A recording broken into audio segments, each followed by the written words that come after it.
Good morning. Thank you Good morning. thank you so much for coming today and giving your time. And love to know more, Joy, about. We can start with your connection, maybe from the ashram and how you came to the ashram in the first place. Maybe just briefly, and your connection with Sri Aurobindo, and then. Okay. So, I came to the ashram in 19. First time was when I was not even 1 year old. That's because my grandparents used to live there, and my father came to visit, and he was also interested in the ashram, Sri Aurobindo Mother, through his parents. So then, as he used to come and visit them, he used to bring me after I was born. And when I was like around 1 year old was the first time. Then the second time was when I was 6. And I came and stayed there for a year, but with my grandmother. But it was too early, I feel, because then I fell sick. I was separated from my parents too early, perhaps. So for a year I had to go back to Kolkata to get a treatment, and then when I was almost 9, 8.5, I came back, and then I stayed for 14 years in the ashram. I went to school there.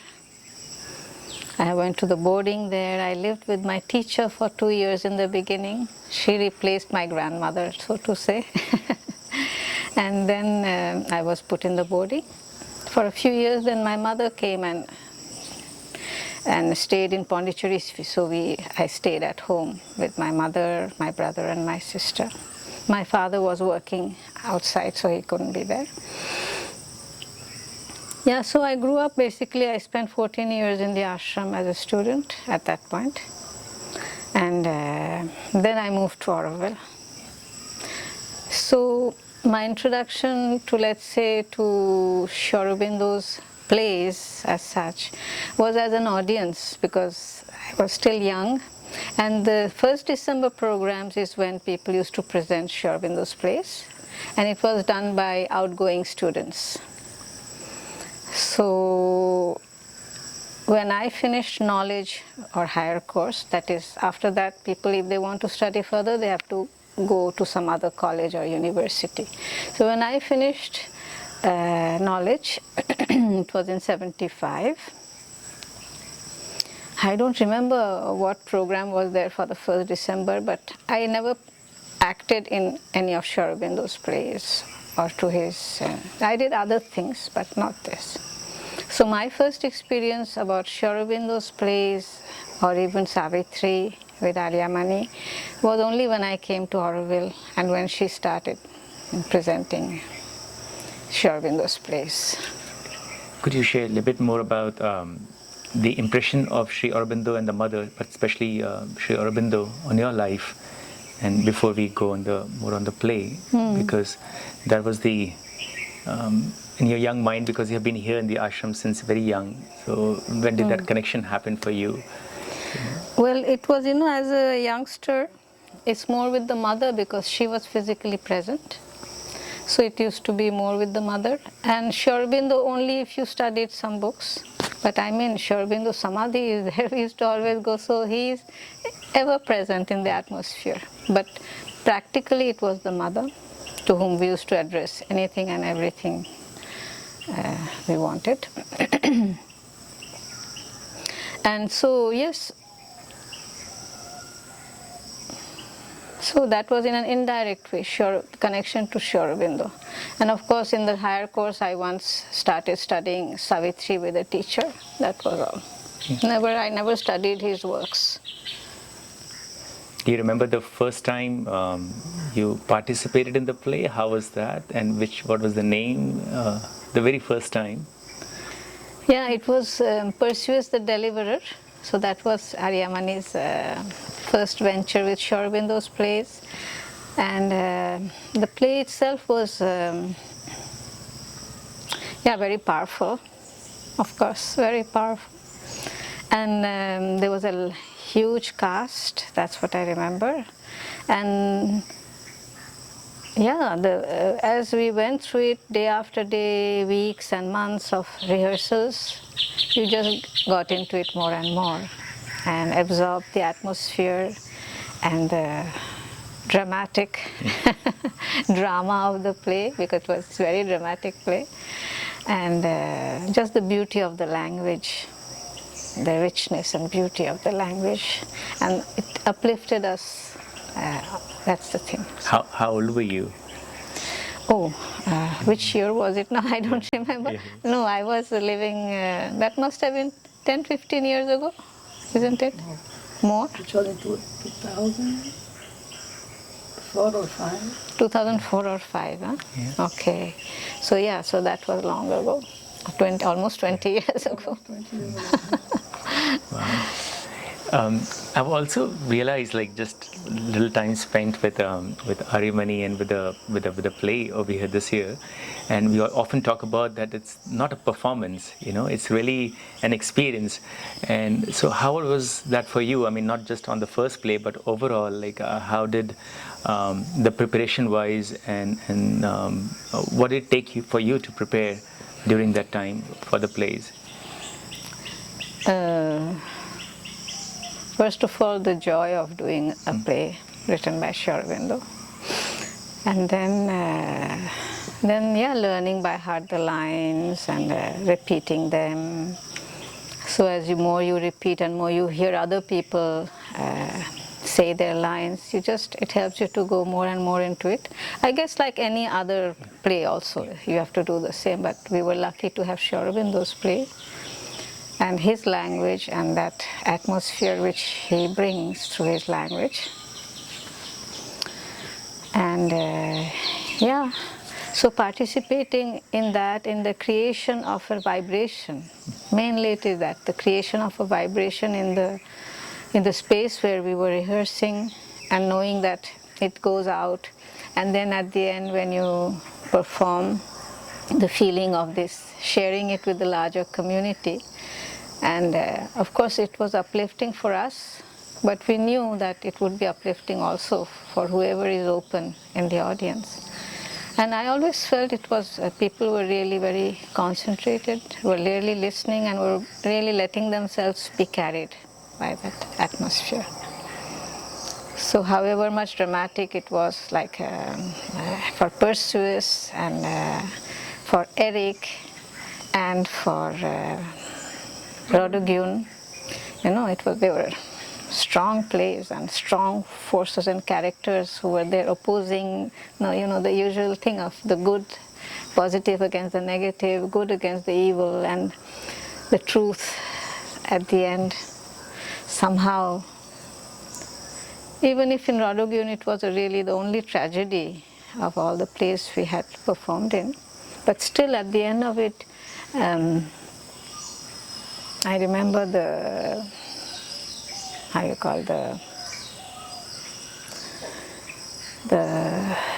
impact of the play at the end was so strong, no? That even if it was a tragedy, you felt uplifted somehow. I don't know, it's kind of hard to say that. Was there any difficult time, challenging time for you, or has it been just... No, once you commit to something, you just go through it, and then you learn whatever you have to learn through whatever time it takes to do that thing. And there was always a reason, no? It was not like without reason. I mean, of course, the one who had to face and adjust to everything is Arimani, because she was carrying the whole thing. She was not only directing, she did the editing of the plays wherever necessary. Then she had to find the people who could help her in putting up the play in for different tasks. And then dealing with all the timings of the actors, when they were free, when they were available and not, and then coordinating and trying to make a schedule which we could follow, because usually the casts in Sri Aurobindo's plays are pretty large. And so yeah, it was, I guess the challenge was more for Arimani, and we were just letting ourselves be carried. So I don't remember any. Sometimes I felt it was a bit long, but not really. I think it just took the time it took. And finally it was always such a positive experience that you want to cherish.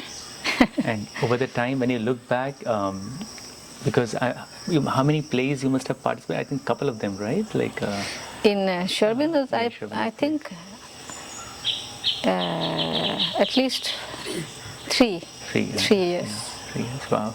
So, any particular looking back, can you say any insights or learnings or imprints in your heart? How it has left anything for you, or?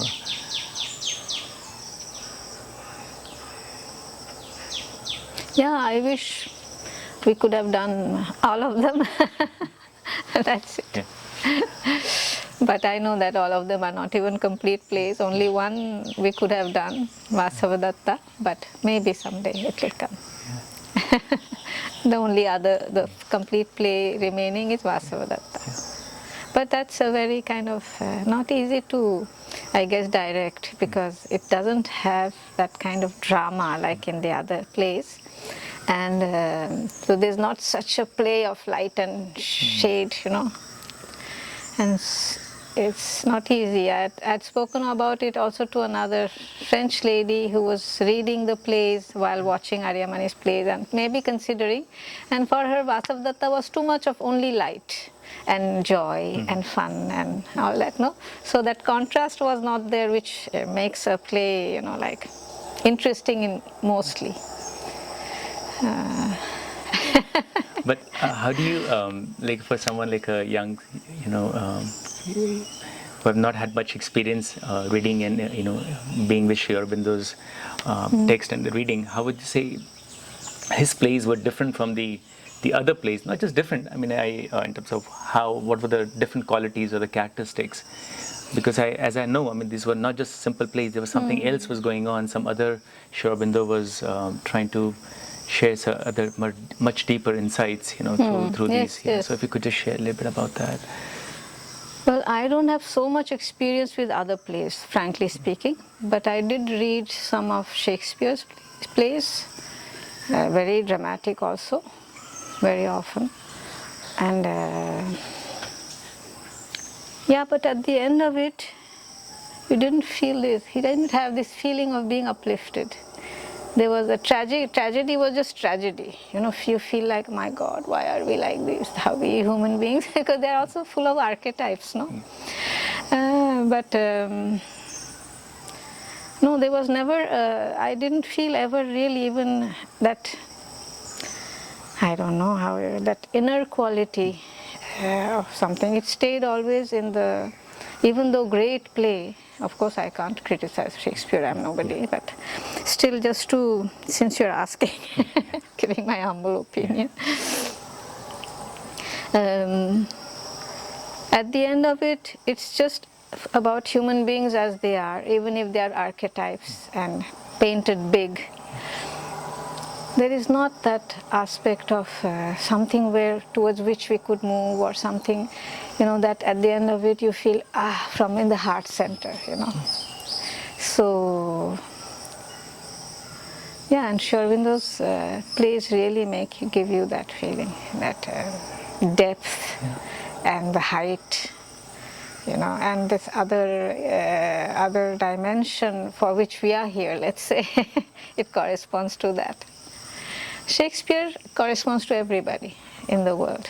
There's nothing to say about that. But Sri Aurobindo's, for those who are looking for some inner light, some higher kind of reach, then yes. Okay. Thank you, Joy. And just one more, and then maybe I'll invite Arimani if you have any questions. But I would put her on the spot. Any moments or any from about Arimani when you were working with her, and would like to share the experience working with her together? Yes, I can say.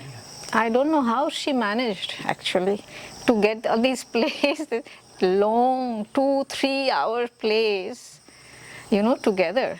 And when I think about it, it's like a miracle every time. I'm sure she would say the same thing, but she was the one working hard from behind and carrying it very, we couldn't feel anything, but we knew what was happening, and I would have said, my God, all these people who come, who don't come, who cannot come, who are this and that, how does she manage to? But she did, and she always managed to get the help she needed, which is wonderful. And she used to, of course, I wasn't present for all the, separate scene rehearsals. I was there when I was involved. So I don't know how she worked actually with the actors, personally and all that. That maybe she can tell you. And so to me, she looked like somebody just being there, doing it by not doing anything. It looked like that to me. And just being present and trying to pull from people in silence what can be pulled. So that is her particularity, I think. Yeah. So I don't know, maybe it's a way of listening and then, and giving a little indication. That's what it seemed to me, but I'm telling you, I was on there for all the rehearsals and the particular scenes and all. But at the end of it, I think, but that also she has to kind of confirm, that she managed to get out what she really wanted and give Sri Aurobindo's plays the right, the right presentation is not a good word, but the right place, create the right place and the right, giving it the value it has. Beautiful, beautiful. Thank you, thank you. On our last two plays, Joy, Rodogune and the Viziers of Basora, you have played the queens. You were the queen.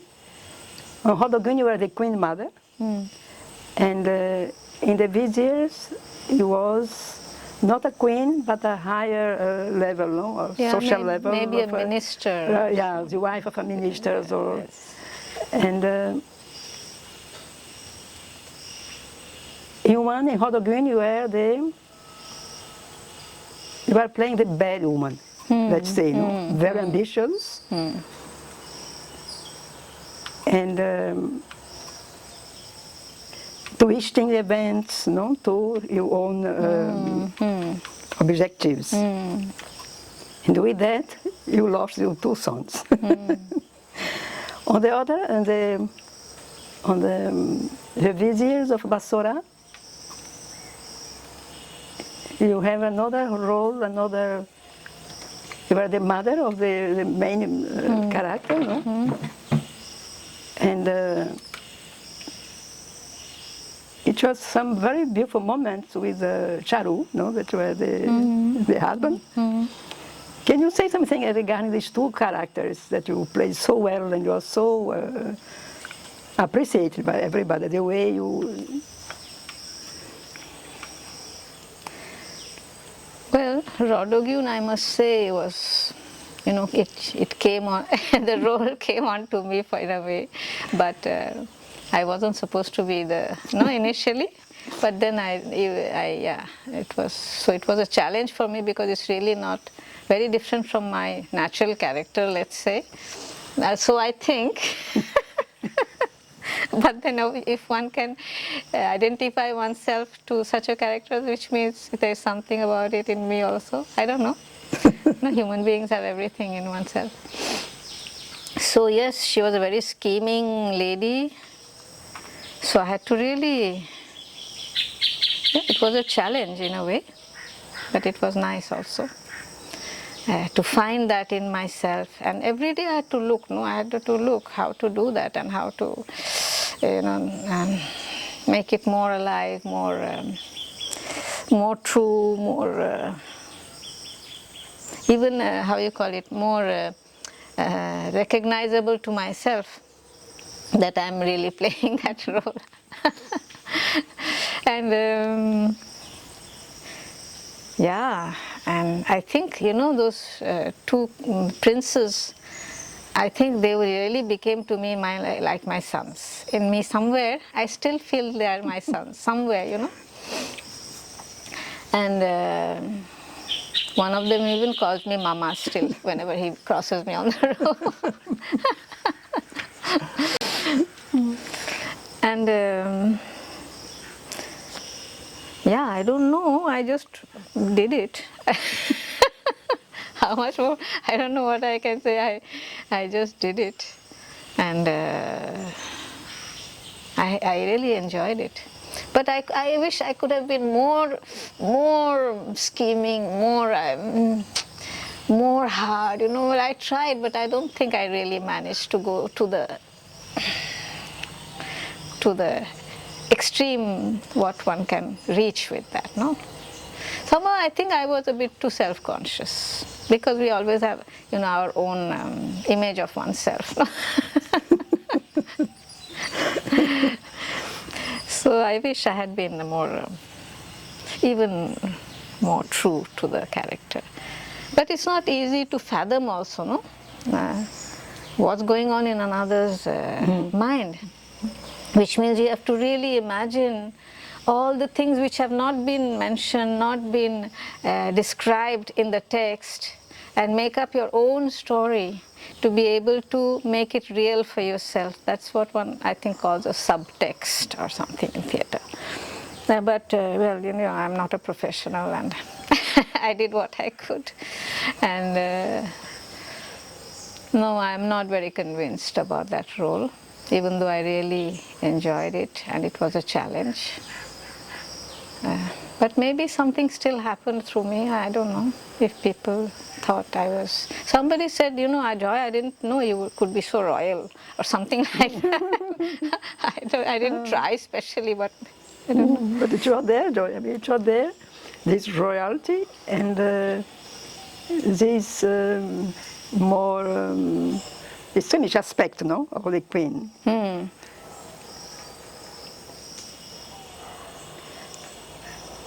But I believe that your acting was quite convincing. It was really, yeah. If I remember, I have very clear in my mind some scenes and some moments that were quite convincing. Yeah? And but I mean, you could not be more than that, in the sense that we are dealing with the two sons. So it could not be so hard, no? Because at the end, it was not someone foreign for you, but you are dealing with your son. I mean, his mother was.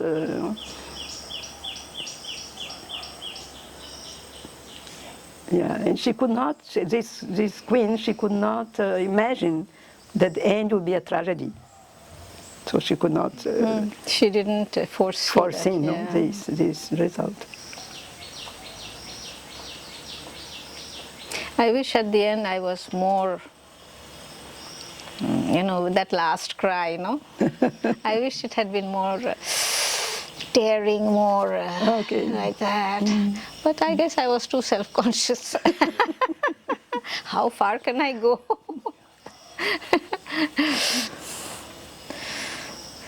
Yeah, so that was there, and you wanted to know. You were asking about the Rodogun part, or this was Rodogun, and then for the vizier, no, that were much more loving and yes, no, mother. Yeah, that corresponds more to your nature, no. Yes. Yeah, and it's happening in the East. It's an Eastern culture, no, and somehow I could imagine that. Being an Indian, you could translate some of the reactions, some of the movements, you know, like natural things to Indians onto somebody from Iraq, I mean, like that. Yeah. So it wasn't so difficult. Even the emotions, even the emotions would be similar. I mean, I could, in the text Sri Aurobindo wrote, it had a lot of similarity with the Indian culture, Indian way of reacting, of of how you treat your children, and how you play with the relation you have with your son, who is a doting son, doting mother, and all that, and so that was not so difficult, although I never also played that role.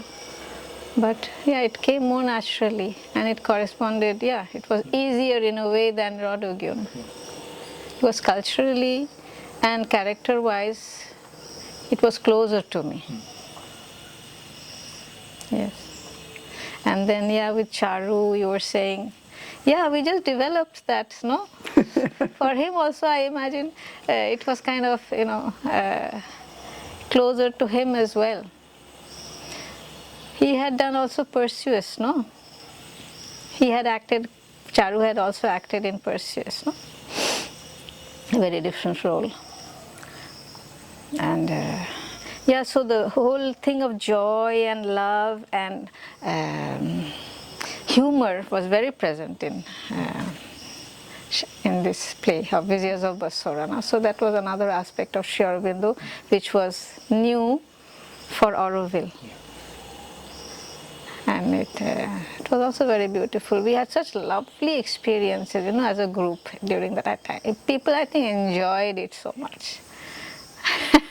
So, George, this was regarding Sri Aurobindo's plays, no? And then we shifted to Savitri. Yes. And we left the Sri Aurobindo Auditorium at the Bharat Nivas. Yes. And you came to Matrimandir to perform on the small amphitheater. Yes.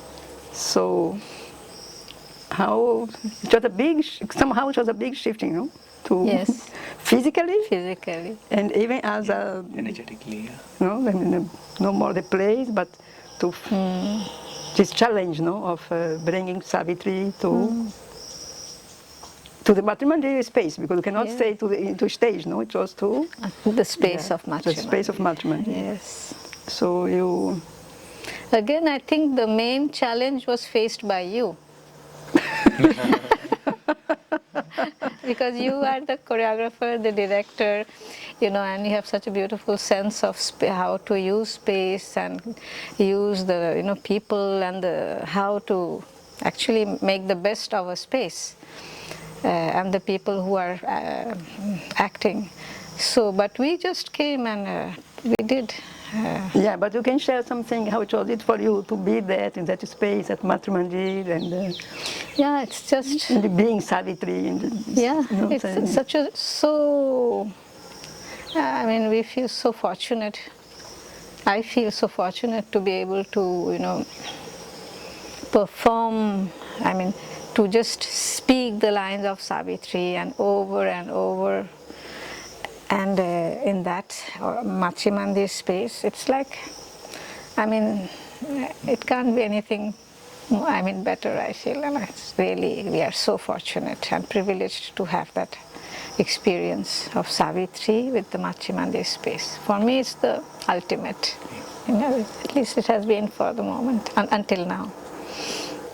Anything else last? Anything which is coming in your heart which needs to be spoken? Yes, I'll say always yes to Savitri in the mini amphitheater of the Matrimandir. If Arimani wants to continue doing Savitri, then and if she wants me around, I'll be happy to participate. I'll be thrilled to participate because it's really a privilege. Because then, for some time in the day you can leave everything else and be in that atmosphere, and for a long period of time. So it's very nourishing, and it connects us to why we are really here, really. And I think that's what maybe most people who participate would be able to relate to that aspect. Thank you.